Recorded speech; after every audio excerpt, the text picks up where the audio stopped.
Hi everyone, my name's Troy Hester. I work at Family Advocacy in a role that supports people to share their story with the Disability Royal Commission.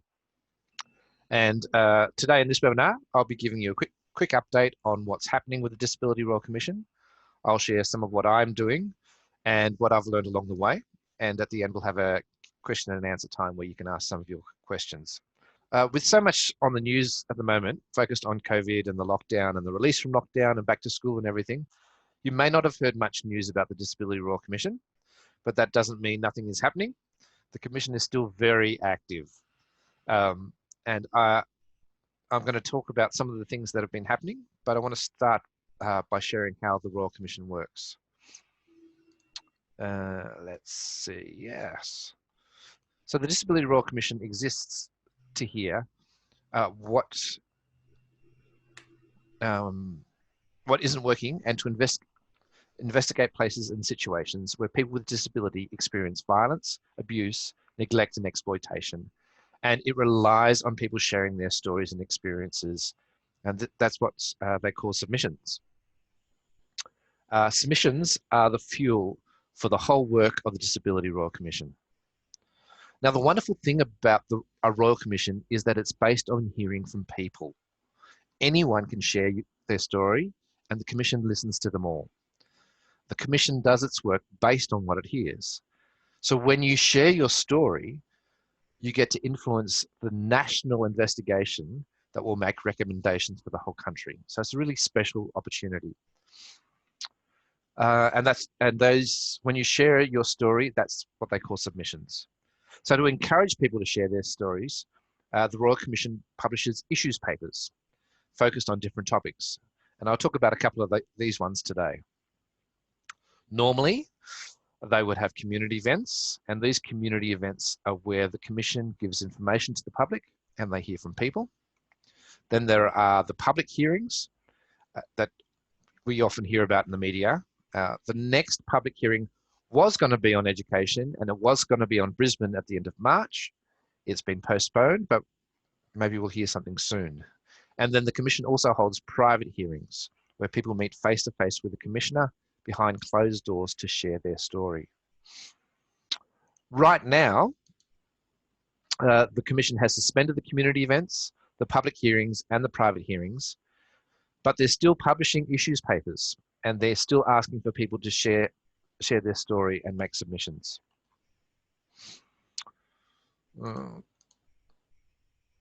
So issues papers are a very helpful way in knowing what the Commission's interested in and in encouraging you to share what you know. So this Disability Royal Commission has been asked to look at all contexts and situations, and it's very much interested in hearing your experience and your opinions. So this is a list of issues papers published so far. You can see they cover a range of different situations and contexts. And since March this year, the Commission has published four new papers. There's the Emergency Planning and Response, Rights and Attitudes, Employment. The last one, how do I go backwards?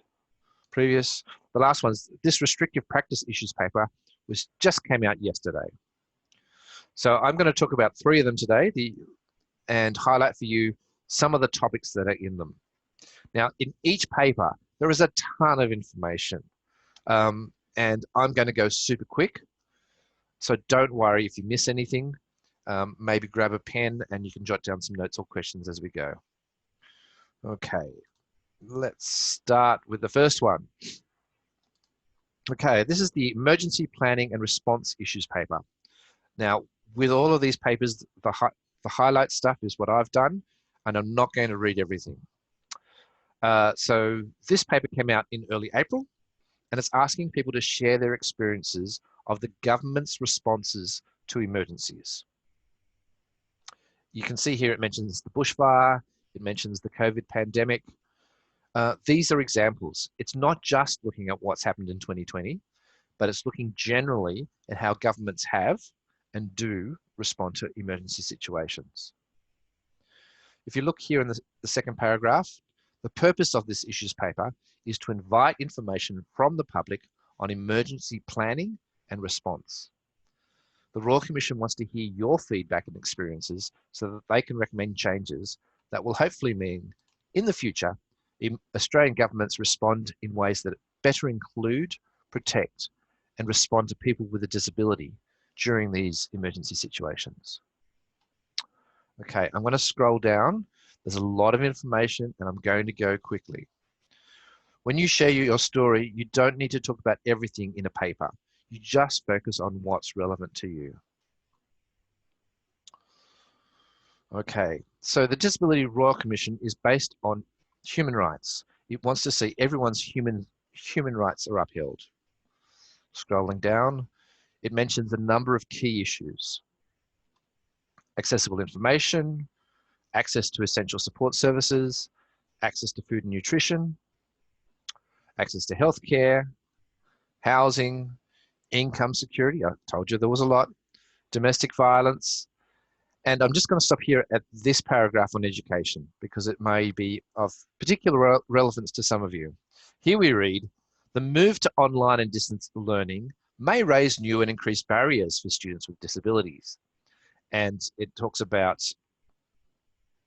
video conferencing, it talks about accessible information, it talks about access to the internet, and communication issues. And it finishes with, we are interested in hearing the experiences of students with disability during emergencies. If you can share the experience of a student with disability, then the Commission is interested in hearing it. There are other papers mentioned in the paper. I'm not going to go into these ones. It's just super quick. I'm only touching on a few of the bits you might feel are most relevant because there's so much in this paper. It also talks, with every paper, it also talks about how it may impact people from First Nations differently or people from a culturally and different background as well. Now you can find all the papers on the Disability Royal Commission website under documents, and there's a tag there for issues papers. All right, next paper, going super quick. This one's on rights and attitudes. Now this is such an important paper and there's so much of and very much part of our values here at Family Advocacy. We regularly hear the battles that people face every day, coming up against people's attitudes in schools, in government departments, and in the community. Here, this paper focuses on the awareness and recognition of the rights of people with disability and looks at how people's attitudes affect things. Again, scrolling down, human rights. This paper mentions specifically the UN Convention on the Rights of Persons with Disabilities, which requires the government, among other things, to foster respect, combat stereotypes, prejudices, and harmful practices, and promote awareness of the capabilities and contributions of persons with disability.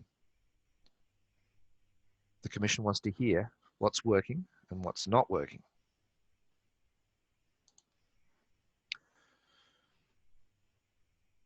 Interestingly, this paper also talks about advocacy. So if you have any feedback on how advocacy is working or not working, the need for advocacy, and what changes, if any, need to be made to make advocacy work better and to sustain good advocacy for the long term, the Commission would like to know. There's another longer section on attitudes, including unconscious bias, stigma, ableism, paternalism. There is so much in this paper, and I'm not going to say anything more, basically because there's too much to say. So much could be said. Enough to say that the Commission is interested in hearing your opinion on these things. An important paper. I'm not going to say anything more. Going on to the next paper. You might already have lots that you want to share. Just keep jotting those notes down. The last paper I'm going to look at today, it's not the latest paper that's been issued, is the employment one. This focuses on employment and everything related to employment. The Commission recognises that people with disability can face barriers to employment that can prevent financial independence. Having a job is a socially valued role that can contribute to dignity, a sense of purpose, and social connectedness. Here we're talking about a meaningful job with fair and equitable pay. Can I just point out, the Commission wants to hear about examples of good practice too. They want to hear what's not working and what needs to be changed, but they also want to hear good news stories and examples of best practice. And they're important to the Commission because at the end of its time, it will make recommendations and it wants best practice to be rolled out right across the country. So if you know something that works well, then that's really important for the Commission to hear. One more thing here. A lot of the papers talk about not only a human rights-based approach, but a life course approach. Now, that's what we often talk about here at Family Advocacy, having that vision for the whole life, having that vision for a quality of life that means that each step along the way builds towards. And here, the Commission mentions key transition points, such as leaving school and entering the workforce. The pathway to getting a meaningful job often starts while somebody is at school. How they transition into high school, what happens in high school, the final year of high school, work experience that they do, the transition out of high school to university or tertiary education, the whole process of looking and applying for a job. This is all part of the pathway to meaningful employment. And the Commission would like to hear about those transition points. Rushing through to the end of the paper, sorry if it makes you a bit dizzy looking at the rush. All of these issues papers have a set of questions at the end. You don't need to answer these questions. And you can see here, you do not need to answer them all, and your response does not need to address any of these questions. The most important thing is what you want to share and what you think needs to be said. You can use these questions if they help you to get your point across, but never feel stuck by the questions. And because you might be looking at issues on a number of issues papers, feel free to take a question from here or a question from there. Okay, so then you know you've got something to say, you know what you want to say. How do you respond? How do you get your message across? So you can see here, you can contact the Royal Commission through email, you can write a letter and post it, or you can call them and book a phone appointment where you tell your experience over the phone. The Commission runs on people telling their experience, giving their opinions, and providing feedback on what's really happening. So there's a real freedom to express yourself in the way that works for you. That could be in writing, over the phone, in a recording, on a video. You could also use a painting. You could use an interview. Whatever best communicates your message. The main thing is that your message can get across. When it comes to support for sharing your story, the Royal Commission has set up a number of things. And I'll just jump back to my slide.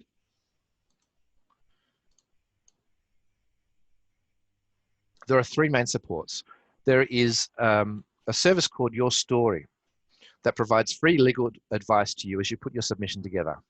Now, they're the best people to talk to if you've got questions about whether to name names, how to share if you've already signed a confidentiality agreement, or any other general legal advice. Oops. Now, I've worked with them on supporting a number of different people. Some people wanted legal advice on their submission before sending it in, and others have been helped to apply for a private hearing with a commissioner. Secondly, there are the emotional support services. There's a free counselling service for people as they put together the story. The process of remembering things and sharing them can be really triggering, and this service is there to support people before, during, and after they share their submission to the Royal Commission. I'll share their contact details at the end. And lastly, there's the advocacy support. And family advocacy is part of the National Disability Advocacy Program that's there to support people as they connect with the Royal Commission. That's what my role is at Family Advocacy, and today is part of that support. One of the things I will say, I've been to, I went along to the public hearing in Sydney earlier this year, and my experience with the Royal Commission has been that it is responsive. When I've made suggestions or pointed out something or other, I've seen them change things quite quickly. And the way that they've set things up has been deliberately around trying to make the Commission more accessible to people. And so, yeah, it's not, it can seem really scary, especially when you first come to it. But as you start to deal with the Commission more, you will find, as I found, that they can be very responsive. Okay, so just onto some common questions. The first one's the most fundamental. Generally, in my first conversation with a person, I try and answer this question. We've covered this a bit today. If you'd like to hear more, we do have a video on our website and a summary sheet as well, and you can look at that. But if you're still not clear about anything, please feel free to give me a call. The second question, why should I share my story? The Disability Royal Commission is a unique opportunity to change this country. It's Australia-wide, and it's the most powerful investigation that can happen. At the same time, the Commission relies on people sharing their stories. What you share shapes what the Royal Commission looks at, and your opinions and feedback help shape the recommendation that the Commission will publish, and which governments and organisations can then be assessed against for many years to come. Your experience might be an important insight into what isn't working and what needs to change. Your voice might be the voice that speaks loudly for many others who don't get their voice heard. Or perhaps your story will be one of a multitude of similar stories that means certain issues can no longer be ignored. Perhaps you're frustrated because you've gone through the trauma of sharing your story too many times. Know that this is the most prominent way you can share your story. This is the body that has the greatest potential to make a nationwide change. So if ever you felt something needed to be said, the Disability Royal Commission is the place to say it. On a practical level, you might feel that here in New South Wales, the Education Department has some serious lack in their policies or on how they respond when there are problems. If the Disability Royal Commission receives 50 similar stories of such problems in New South Wales, then they may choose to focus their attention on how New South Wales responds to such issues and have an education public hearing here in Sydney. Okay, the next question is probably the most common question I hear, and I hear it asked in a lot of ways. I always try and answer this question in two parts. The first is, I refer people to your story, the legal advice team, because they are the experts to give advice on an individual situation. But the other thing I tell people is that there are many ways to remain anonymous if that's what you want to do. At one level, you can send in your submission to the Royal Commission from your email address with your name and tell them you don't want it published. Or you can say, it's okay to publish my story, but you need to change all the names. You could send your story to the Commission and use a pseudonym or a false name, or you can say, I want to be entirely anonymous. You could even ask Family Advocacy to send it in anonymously on your behalf. And you can book a private hearing with a Commissioner and tell your story face to face. The important thing to know is that you can be as anonymous as you wish to be. Your story is powerful and it will be treated exactly the same, even if there's no name on it. And finally, the real question, how do I share my submission? Well, we've already seen you can share it in any way that works for you. You can also share it in any language, and the Royal Commission will do the translating. I talk to people every week about sharing. The most important thing that I say is that you are sharing your story. Generally, I find people know what they want to say. I often suggest that people start by writing notes so that they can get the things in the right order and make sure that they'll have the points that they see as important.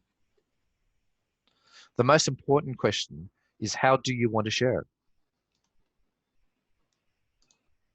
Oh, So, sorry if okay. Here are some ideas for putting it together. Make sure you give enough details so that someone who knows nothing understands the situation. Keep the events in order so it's easy to follow. Talk about the problem. Talk about its impact on the person with disability, and talk about the impact on other people too. If you can see that this problem is part of a bigger issue, talk about that too. What change is needed to stop the same thing happening again? Or do you have an example of something that's worked well? My role here at Family Advocacy is to support you to engage with the Royal Commission. You can ask me for feedback on your submission. I can help you with some wording if you need it. I've also helped people to take names from a document that they've already written. One other thing to remember is that you can put in more than one submission, so you don't have to say everything at once. Sometimes it might be better to get in 2 or 3 smaller submissions rather than waiting until everything is together, because some people have a lot of experiences over many years.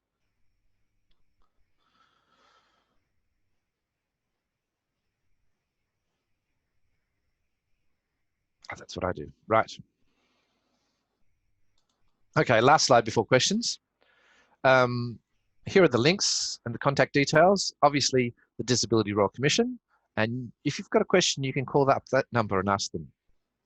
The Your Story Disability Legal Support, Blue Knot Counselling, and Family Advocacy.